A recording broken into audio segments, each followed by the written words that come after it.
ভারতের আধ্যাত্মিক পরম্পরায় হাজারো গ্রন্থ, উপনিষদ, পুরাণ, শাস্ত্র রয়েছে।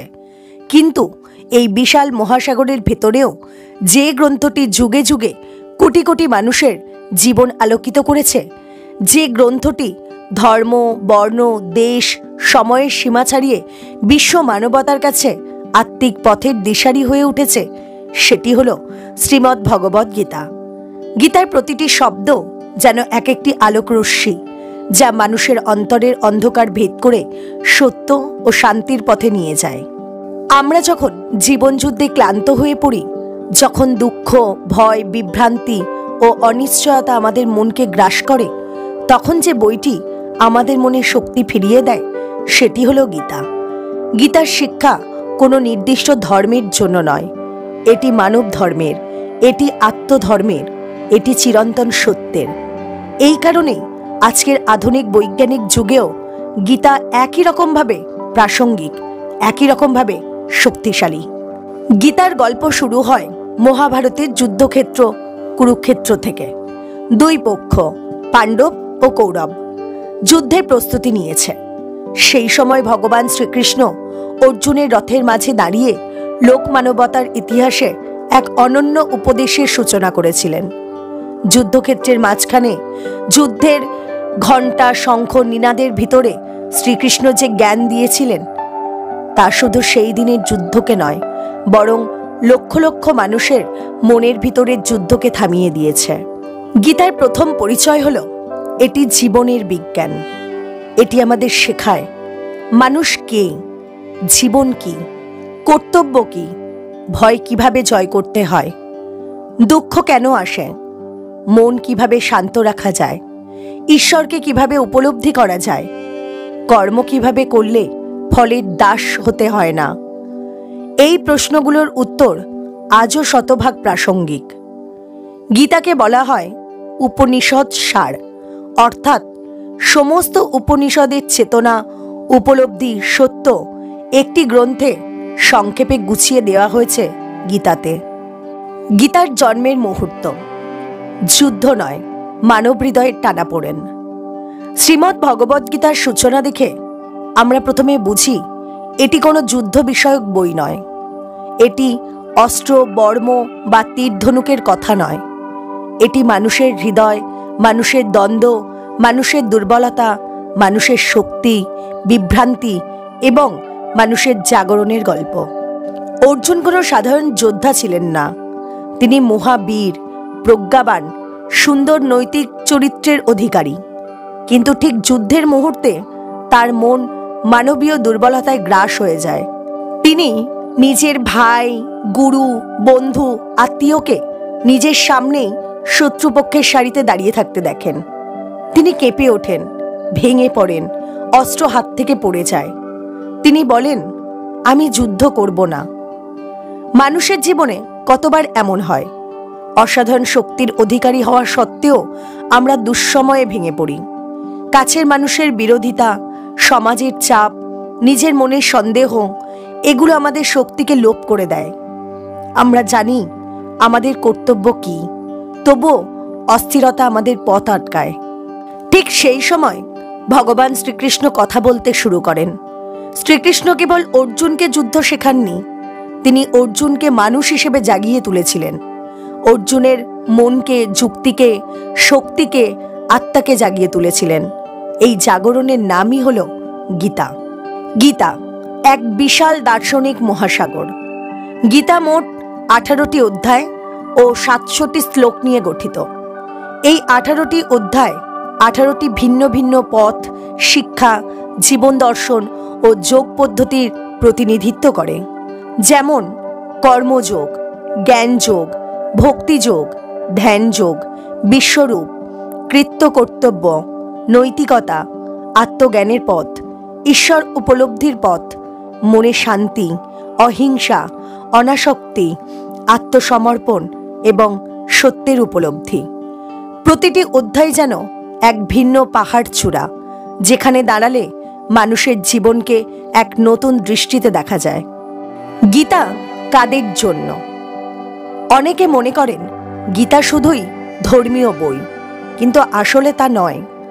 গীতা হলো ছাত্রদের জন্য পথপ্রদর্শক, চাকরিজীবীদের জন্য মানসিক ভারসাম্য, পরিবারের মানুষের জন্য শান্তির মন্ত্র, ব্যবসায়ীর জন্য সঠিক সিদ্ধান্ত নেওয়ার বিজ্ঞান, যোদ্ধার জন্য শক্তি, সাধারণ মানুষের জন্য দুঃখ জয়ের উপায়, আধ্যাত্মিক অনুসন্ধানকারীর জন্য আত্মজাগরণ, নেতার জন্য ন্যায়নীতি, মনোবিজ্ঞানীর জন্য মানব মনের বিশ্লেষণ, বৈজ্ঞানিকের জন্য সত্য অনুসন্ধানের বিস্ময়কর দৃষ্টিভঙ্গি।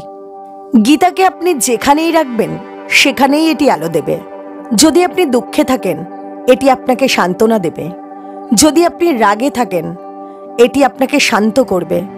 যদি আপনি ভয়ে থাকেন, এটি আপনাকে শক্তি দেবে। যদি আপনি বিভ্রান্ত হন, এটি পথ দেখাবে। আর যদি আপনি সুখে থাকেন, এটি আপনাকে কৃতজ্ঞ হতে শেখাবে। কেন শ্রীমদ্ ভগবদ্গীতা আজও এত জনপ্রিয়? কারণ গীতার শিক্ষা কোনো নির্দিষ্ট কালের জন্য নয়, এটি চিরন্তন সত্য। হাজার হাজার বছর আগের মানুষের মানসিক সমস্যাও একই ছিল: দ্বিধা, ভয়, ক্রোধ, আসক্তি, ঈর্ষা, লোভ, অস্থিরতা। আজও ঠিক একই রকম। গীতার শিক্ষা এই সমস্যাকে মূল থেকে ধরেছে। এটি শুধু কি করবে বলে না, এটি বলে তুমি আসলে কি, তোমার আসল শক্তি কোথায়, তোমার বেদনা কোথা থেকে আসছে। গীতা বলে মানুষের দুঃখের মূল হলো ভুল পরিচয়। আমরা দেহকে আমি ভাবি, কিন্তু গীতা বলে আমি দেহ নই, আমি আত্মা। এই একটি উপলব্ধি মানুষের জীবন বদলে দেয়।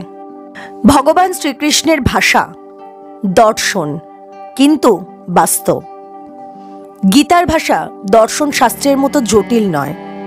ভগবান তার প্রতিটি কথা সহজ, সরাসরি, জীবন্ত উদাহরণে বলেছেন। তিনি কখনো যুক্তি দেন, কখনো গল্প বলেন, আবার কখনো আত্মার মহিমা বোঝান, কখনো কর্মের বিজ্ঞান বোঝান।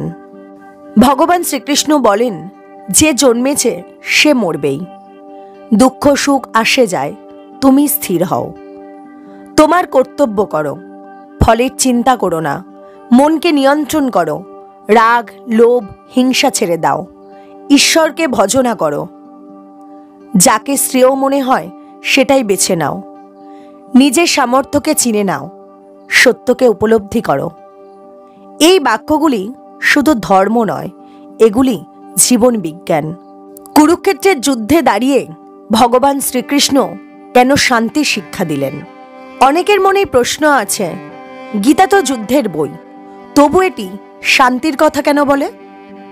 উত্তর হলো, যুদ্ধ বাইরের নয়, যুদ্ধ মানুষের ভেতরে।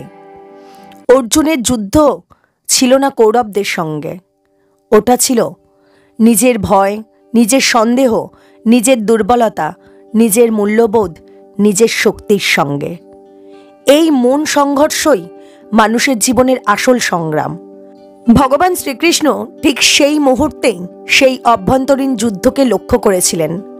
তিনি প্রথমেই অর্জুনকে ভয়হীন হতে বলেছিলেন, কারণ ভয় দূর না হলে জ্ঞান গ্রহণ করা যায় না। এই কারণেই গীতার শুরুতে শ্রীকৃষ্ণ অর্জুনকে মানুষ হিসেবে শক্ত হতে শিখিয়েছিলেন। আজকের মানুষের জীবনে গীতার প্রয়োজন কেন আরো বেশি করে হচ্ছে?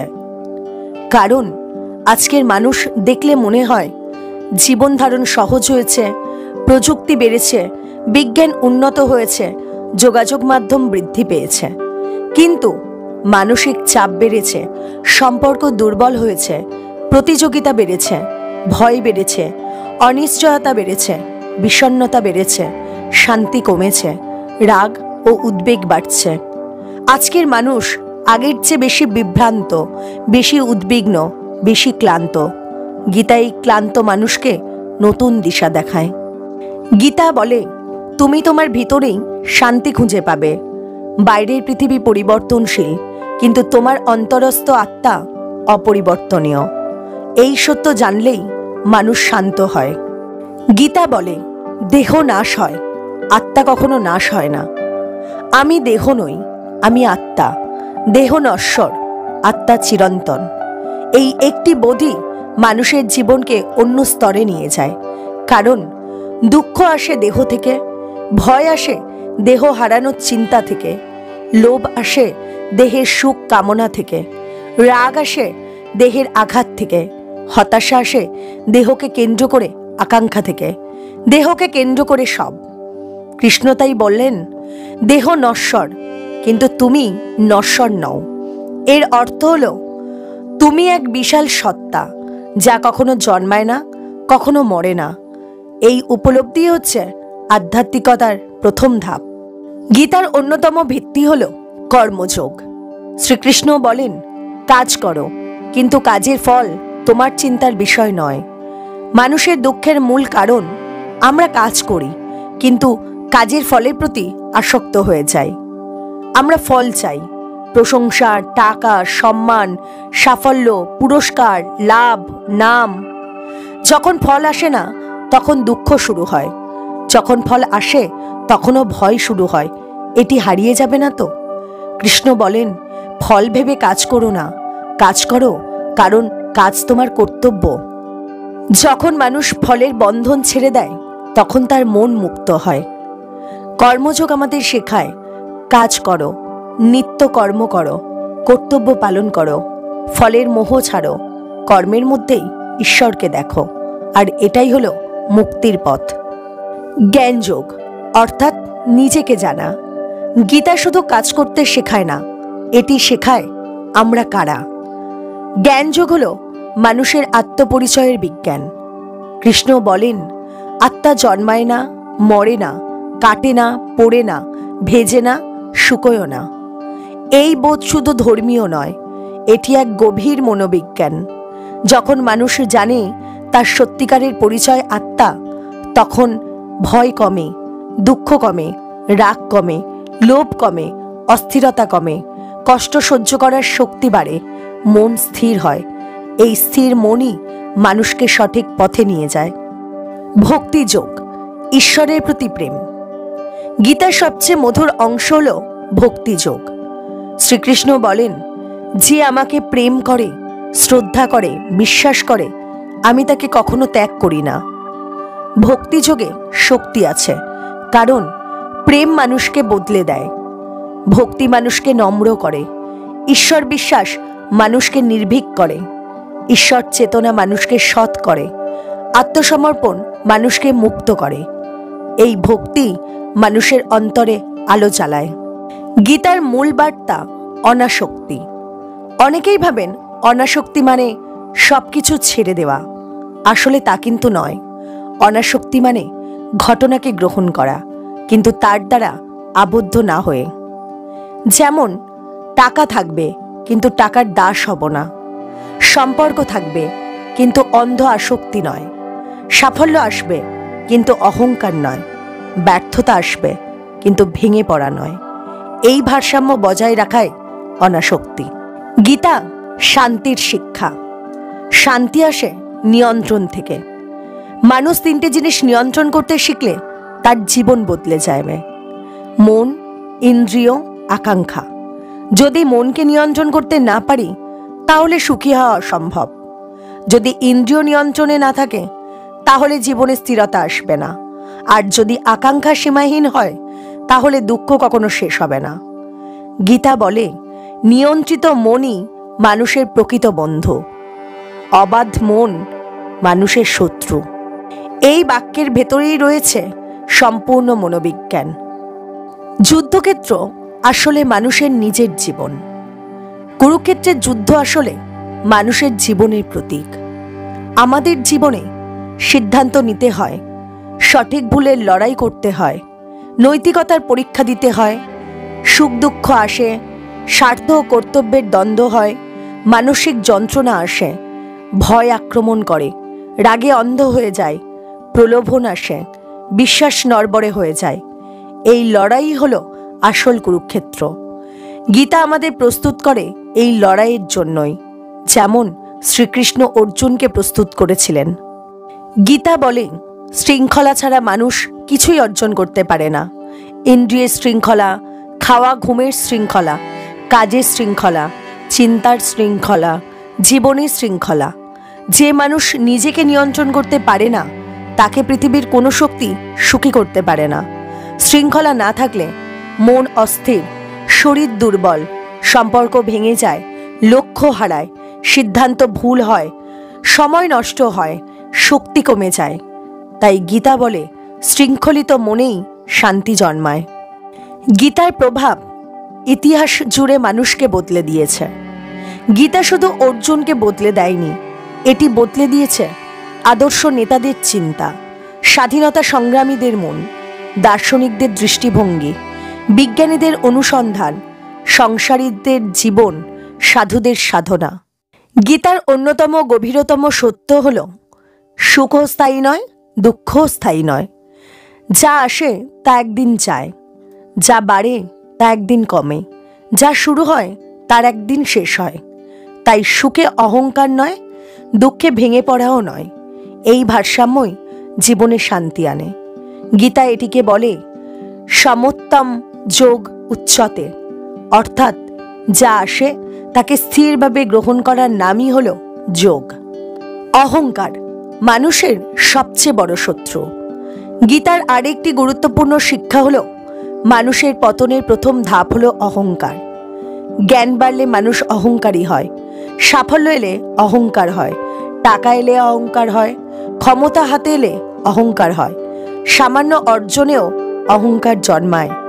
গীতা বলে অহংকার মানুষকে অন্ধ করে দেয়। অন্ধ মানুষ ভুলের পথে হেঁটে নিজেকে ধ্বংস করে। অহংকারী রাগ তৈরি করে, ভুল সিদ্ধান্ত নেয়, সম্পর্ক নষ্ট করে, মানুষকে বিচ্ছিন্ন করে, জীবন থেকে শান্তি কেড়ে নেয়। তাই শ্রীকৃষ্ণ বলেছেন নম্রতা হলো শক্তি, অহংকার নয়। রাগ মানুষকে ধ্বংসের পথে নিয়ে যায়। গীতাতে রাগ সম্পর্কে এক আশ্চর্য বিশ্লেষণ দেওয়া আছে। রাগ থেকে বিভ্রান্তি জন্মায়, বিভ্রান্তি থেকে স্মৃতিভ্রংশ ঘটে, স্মৃতিভ্রংশ থেকে বুদ্ধিনাশ, আর বুদ্ধিনাশ থেকে মানুষের পতন। এটি মানুষের পতনের বৈজ্ঞানিক ব্যাখ্যা। রাগ সিদ্ধান্ত নষ্ট করে, সম্পর্ক ভেঙে দেয়, মন অস্থির করে, শরীরকে অসুস্থ করে, অহংকার বাড়ায়, ভুল কাজ করায়। গীতা তাই রাগকে সম্পূর্ণভাবে পরিহার করতে বলে। লোভ মানসিক দাসত্ব। গীতা লোভকেও স্পষ্টভাবে ব্যাখ্যা করেছে। লোভ জন্মায় অভাবের চিন্তা থেকে, অন্যের অর্জনে ঈর্ষা থেকে, নিজের দুর্বলতা ঢাকতে, আত্মসম্মানের ঘাটতি থেকে, অস্থির মন থেকে। গীতা বলে লোভ মানুষের শান্তিকে গিলে ফেলে। যে মানুষ পৃথিবীর সমস্ত কিছু পাওয়ার আকাঙ্ক্ষায় বাঁচে তার মন কখনোই শান্ত হতে পারে না। তাই শ্রীকৃষ্ণ শেখান কৃতজ্ঞতা, জীবনকে গ্রহণ করা, যা আছে তাকে মূল্য দেওয়া। আসক্তি দুঃখের মূল কারণ। গীতার মতে মানুষের দুঃখের মূল কারণ হল অতিরিক্ত আসক্তি। সম্পর্কের আসক্তি, টাকার আসক্তি, নাম যশের আসক্তি, শরীরের আসক্তি, সাফল্যের আসক্তি। এই আসক্তি ভয় তৈরি করে, রাগ জন্মায়, দুঃখ দেয়, হতাশা বাড়ায়। গীতা বলে আসক্তি নয়, নম্রতা, শ্রদ্ধা, শান্তি, এটাই প্রকৃত সম্পর্ক। ধ্যান ধ্যান মনকে স্থির করার পথ দেখায়। কৃষ্ণ ধ্যানকে এমনভাবে ব্যাখ্যা করেছেন যা আধুনিক মনোবিজ্ঞানেও বিস্ময়ের বিষয়। ধ্যান মনকে শান্ত করে, স্মৃতিশক্তি বাড়ায়, অস্থিরতা কমায়, নেগেটিভ চিন্তা দূর করে, দুশ্চিন্তার ওষুধ, রক্তচাপ নিয়ন্ত্রণে আনে, রাগ কমায়, মনোযোগ বাড়ায়। গীতা বলে যে মনকে ভিতরে স্থির করতে পারে সে বিশ্বকে জয় করতে পারে। বিশ্বরূপ দর্শন যা মানুষের সীমা ভেঙে দেয়। গীতার এক বিচিত্র অলৌকিক মুহূর্ত হল বিশ্বরূপ দর্শন। কৃষ্ণ দেখালেন বিশ্বের যা আছে সবই ঈশ্বরের ভেতরে। এটি মানুষের অহংকার ভাঙার জন্য অপরিহার্য একটি উপলব্ধি। তুমি একা নও, তুমি সবকিছু নও, তোমার উপরে এক বিশাল শক্তি আছে। এই উপলব্ধি মানুষের জীবনকে পরিণত করে। গীতার চোখে জীবনের প্রকৃত উদ্দেশ্য হল জীবনের উদ্দেশ্য ভোগ নয়, মুক্তি। জীবনের উদ্দেশ্য শুধুই সাফল্য নয়, শান্তি। জীবনের উদ্দেশ্য কেবল সংগ্রহ নয়, উপলব্ধি। মানুষ টাকা চায়, সম্পর্ক চায়, সুখ চায়, পরিচিতি চায়, এগুলোই স্বাভাবিক, কিন্তু এগুলোই জীবনের আসল উদ্দেশ্য নয়। গীতা শেখায় জীবন মানে নিজেকে জানা, নিজেকে জাগানো, নিজেকে উন্নত করা। অধ্যবসায় সাফল্যের চাবিকাঠি। গীতা শেখায় অল্প পরিশ্রমে বড় ফল পাওয়ার আশা করো না। সফল মানুষ বারবার পড়েছে, বারবার উঠে দাঁড়িয়েছে, হাজারবার চেষ্টা করেছে, অসংখ্য বাধা পেরিয়েছে। অধ্যবসায় ছাড়া কোনো সাফল্যই টেকে না। শ্রীমদ্ ভগবদ্গীতা আমাদের শেখায় কিভাবে জীবনের অন্ধকারের মধ্যে আলো খুঁজতে হয়, কিভাবে দুঃখের সময় স্থির থাকতে হয়, কিভাবে কর্ম করতে হয় এবং কিভাবে নিজের ভেতরের শক্তিকে জাগিয়ে তুলতে হয়। অর্জুনের বিভ্রান্তি, দুঃখ, ভয় এসবই আজকের মানুষের দৈনন্দিন সংগ্রামের প্রতিচ্ছবি। আর ভগবান শ্রীকৃষ্ণের শিক্ষা আজও প্রতিটি মুহূর্তে জীবনের পথ দেখায়। গীতার প্রতিটি অধ্যায় আমাদের মনে করিয়ে দেয় মানুষের শক্তি তার ভিতরেই লুকিয়ে আছে। আমরা প্রায়ই মনে করি পরিস্থিতি আমাদের নিয়ন্ত্রণের বাইরে, কিন্তু শ্রীকৃষ্ণ বলেন নিজের মনকে জয় করতে পারলে তুমি পুরো পৃথিবীকেই জয় করতে পারবে। জীবন যতই কঠিন হোক না কেন, সঠিক দৃষ্টিভঙ্গি, সঠিক কর্ম আর সঠিক মনোভাব থাকলে পথ পরিষ্কার হয়ে যায়। গীতা শেখায় কর্ম করো, কিন্তু কর্মের ফলের চিন্তা করো না, কারণ ফলের প্রত্যাশা মানুষকে দুর্বল করে, কিন্তু নিষ্কাম কর্ম মানুষকে মুক্ত করে। এই গ্রন্থ আমাদের দেখায় ভক্তি, জ্ঞান ও কর্ম এই তিনটি পরস্পরের পরিপূরক। ভক্তি মানুষকে শান্ত করে, জ্ঞান তাকে শক্তি দেয়, আর কর্ম তাকে সামনে এগোনোর সাহস দেয়। আজকের ব্যস্ত আধুনিক পৃথিবীতে গীতার শিক্ষা আগের চেয়ে অনেক বেশি প্রয়োজনীয়। চাপ, উদ্বেগ, সম্পর্কের টানাপোড়েন, অর্থনৈতিক দুশ্চিন্তা এসবই আমাদের মনকে ভারী করে তোলে, কিন্তু গীতা বলে মনকে শান্ত করো, আত্মাকে জানো, আসল আমি কে চেনো। তখনই তুমি নিজেকে, নিজের জীবনকে নতুনভাবে দেখতে পারবে। গীতার শেষ বার্তা আমাদের একটাই পথ দেখায়, আত্মসমর্পণ। জীবনের সবকিছু বুঝে ওঠা সম্ভব নয়, কিন্তু ঈশ্বরের প্রতি বিশ্বাস আমাদের সবকিছু গ্রহণ করার শক্তি দেয়। শ্রীকৃষ্ণের এই শিক্ষা শুধু অর্জুনের জন্য নয়, এটি প্রতিটি মানুষের জন্য, প্রতিটি যুগের জন্য, প্রতিটি পরিস্থিতির জন্য প্রযোজ্য। তাই গীতা কখনো পুরনো হয় না, এটি এক অনন্ত পথপ্রদর্শক। আজকের ভিডিওর শেষে আমি শুধু এটাই বলতে চাই, যদি কখনো মন ভেঙে যায়, জীবন থমকে যায়, পথ ভুল মনে হয়, একবার গীতা পড়ে দেখুন। প্রতিটি শ্লোক নতুন আলো দেবে, নতুন শক্তি দেবে, নতুন দিশা দেবে। গীতার শিক্ষা আপনাকে ভয়হীন, স্থির, শান্ত ও শক্তিশালী মানুষ বানাবে। এটাই তাঁর মহিমা। বন্ধুরা, যদি এই ভিডিওটি আপনাদের ভালো লাগে আর যদি মনে হয় গীতার এই অমূল্য জ্ঞান আরও মানুষের কাছে পৌঁছানো উচিত, তাহলে অবশ্যই লাইক করবেন, কমেন্ট করবেন এবং আমাদের চ্যানেলটি সাবস্ক্রাইব করে রাখবেন, যাতে গীতার আলো আরও দূর দূরান্তে ছড়িয়ে পড়ে। জয় শ্রীকৃষ্ণ।